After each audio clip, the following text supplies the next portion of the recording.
একটা হাদিস খুব ভয়ঙ্কর আমাদের মাঝে।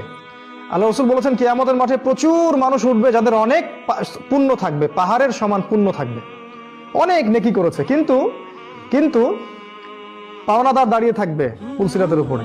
কাউকে গালি দিয়েছে, কারো সম্পদ আত্মসাৎ করে খাইছে, কাউকে আপনার কি বলবো অপবাদ দিয়েছে, কষ্ট দিয়েছে, কাউকে মারছে, কাউকে অন্যায়ভাবে হত্যা করছে, মানুষের সাথে হক জড়িত আছে, সবাই দাঁড়িয়ে থাকবে পুলসিরাতের উপর। নবী সাল্লাল্লাহু আলাইহি ওয়াসাল্লাম বলেছেন সবাইকে যতক্ষণ পর্যন্ত না সে তার নেকি থেকে ওদের ঋণ পরিশোধ করছে ততক্ষণ সে জান্নাতে যেতে পারবে না। আর যদি নেকি দিতে দিতে দিতে দিতে সব নেকি শেষ হয়ে যায়, তাহলে ওদের গুনাহ তার কাঁধে চলে আসবে, এই গুনাহ নিয়ে সে জাহান্নামে চলে যাবে।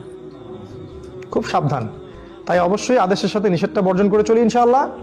এরপরে আপনাকে যেটা করতে হবে, এই কোরআন সুন্নাহর দাওয়াতটা আপনি প্রচার করেন ব্যক্তিগতভাবে, পারিবারিকভাবে, যদি আপনি অ্যাসোসিয়েশন করতে পারেন, সাংগঠনিকভাবে করেন, কোনো সমস্যা নাই।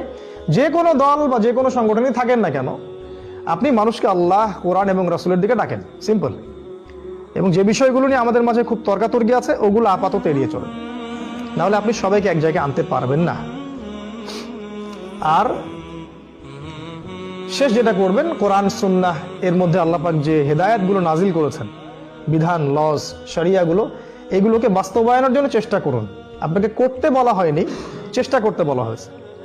যদি আপনি ভালো বলতে পারেন বলুন, লিখতে পারলে লিখুন, অর্থ সম্পদ থাকলে দিনের জন্য কিছু কাজ করে যান, কবরে এগুলো আপনার কাজে দিবে ইনশাআল্লাহ। যদি আপনি ভালো চিন্তা করতে পারেন, পরামর্শ দিয়ে হেল্প করেন। এক কথায় মানব সম্পদে রূপান্তরিত হন, বোঝা হয় না।